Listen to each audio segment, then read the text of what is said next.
Yo, what is up, ladies and gentlemen? Welcome back to the channel. We are doing an open mat roll here, this time featuring a brown belt that we were both purple belts at an old gym before I joined Logic, and he decided to come out for the open mat. He recently got promoted to brown. So right here, I'm going to pull into guard because in this open mat rolls, I'm focusing on the guard position. So right here, I've kind of got an extended guard, use my left leg to get into the K guard, use my right leg to hook his left leg, and now I'm shelving his right leg onto my shoulder, which you can't really see at this angle. I'm going to extend him away, get my hips under me, and get the sweep here with the X guard, the K guard, X guard position there. So right here, he tries to set up his own K guard, but I'm going to be able to smash into him, and he's going to recover into a closed guard position. And right here, I'm keeping my hands on the inside because I want to grab his lapels and push into him and stand up all at the same time. But he's got a collar grip that I'm not really going to address because he's going to open up his guard right here and bring his right knee in for the knee shield position right here. So I'm not really worried about that cross collar grip he has right there. I'm going to focus on keeping his right knee under me right here, and now I can start passing. But he's going to start rocking and elevating me, trying to get into a leg lock position, but I'm able to kind of keep my weight in my upper half, keep my legs nice and limber, and stop that from happening. So right here, he's going to get into like a deep half guard position. I'm going to be able to walk that back, and now I can start pressure passing into him. What I'm doing is I'm taking my left arm around his head, grabbing the lapel, the gi material, and keeping pressure on his chin. And I want his shoulders to be square on the mat. I don't want him to turn into me and get on his side, which is what most half guard players do. So right here, I'm able to kind of flatten him out. And now I'm sorry for the technical difficulties with the camera zooming in, focusing, I should say. And right here, he's going to get into a turtle position. I'm going to start chasing the back. I'm going to spin all the way to his backside. He's going to try to Granby roll, and I'm going to get behind him once again. So I get my right hook in. And now what I'm trying to do is focus on opening up that gap so I can get my left hook in. He's going to turn, and I'm going to lose both of the positions, but I still had the grips on his neck area.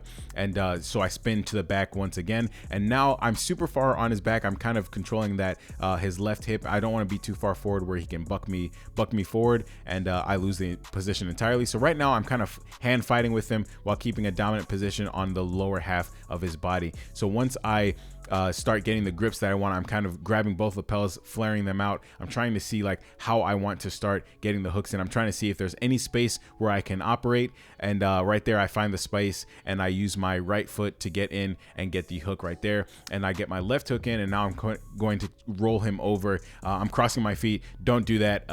That's just a mistake that I was making right there. And he tries to roll, and I'm going to be able to come up on top, and we're going to be off the mat, so we're going to transition back onto the mat, slap bump, and go again. So now I'm in the half guard, I'm in the side control position right here, and what I'm trying to do now is just keep the pressure nice and heavy. I'm turning to my hip, using my left arm to control his hip and his side right there, so he can't really turn away from me. And this is something that I started doing after watching the Rafa Mendes armbar instructional, and he said that this is one of the ways he likes to control side control a lot better than the traditional way. So I started doing it, and it's been working wonders for me. So who knew that Rafa Mendes knew what he was talking about when it came to jiu-jitsu. So right here, I'm kind of staying on my hip, using my left arm to pressure into his side so he can't turn. He's going to turn into me, and right here I'm going to kind of slow it down so you can see what he's doing. He's going to start turning to his knees to get to a turtle position. I'm going to cartwheel over and keep my chest glued to his back, and then he's going to take his left foot and plant and try to get away from me, but I'm going to spin all the way almost to the other side right here and stay on the back. So that's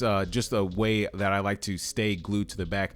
My main goal here is to stay on the back, and the way I like to do that is bury my head into his back. If my chest and my head are buried on his back, there's no way he's going to be able to get his back to the mat and get me off of his back. So right here, I'm using my right arm to grab in the collar, and right there I saw an opening. I put my left leg in. He's going to try to fight my left leg to get it out. I'm going to fall to the side, get my right leg in, and now I've secured the back, and I'm trying to figure four lock my legs, but it's a weak figure four right there. It's not really tight like it should be, and I'm focusing on the choke right here. Now I want to start stripping his hands away from his neck so I I can start fishing my hands in and getting a choke. So right here, as you can see, my figure four is trash, and he's going to start trying to get an ankle lock. So I'm going to have to bail on the figure four, and I'm trying to trap his right arm with my right leg. It's a very shallow. I'm not able to do it because my angle is off. As you can see, his shoulders are pretty much on the mat, and that's how you lose the back. But having space in between his back and the mat is how I'm going to lose it. So I lost it right there,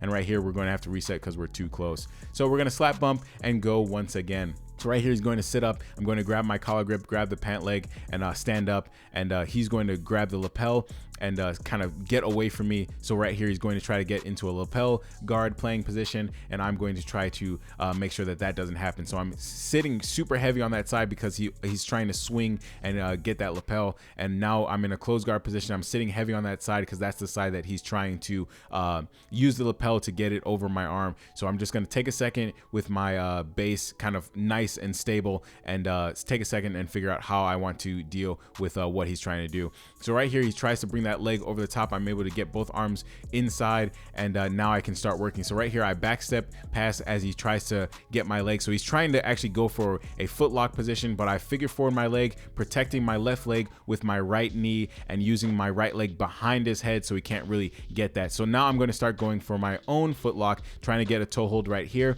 And now that my legs are protected, I feel okay, but he's going to be able to use his right arm and bring my right leg over his head. And now I'm kind of just going for a foot lock for IBJJF, just trying, you know, the fake foot lock attempt right there. He's not really worried about that, and that is going to be the end of the roll. So let's get right into these takeaways. Right here, I'm doing a good job of keeping my chest to his back, but I'm going to start extending my head away, and that lets his left shoulder touch the mat. And this is how you lose the back. This is how most people lose the back right here. His left shoulder is touching. I'm no longer really on his back. I'm halfway on, and then he's going to just shrimp his shoulders out. And luckily I'm able to transition into the mount position, but that is how you lose the back. So the takeaway here is pretty much try to keep your chest and your head glued to the person's back like a backpack. So that is the end of the video and the takeaways. Thank you guys for watching, and I will catch you on the next one. Peace.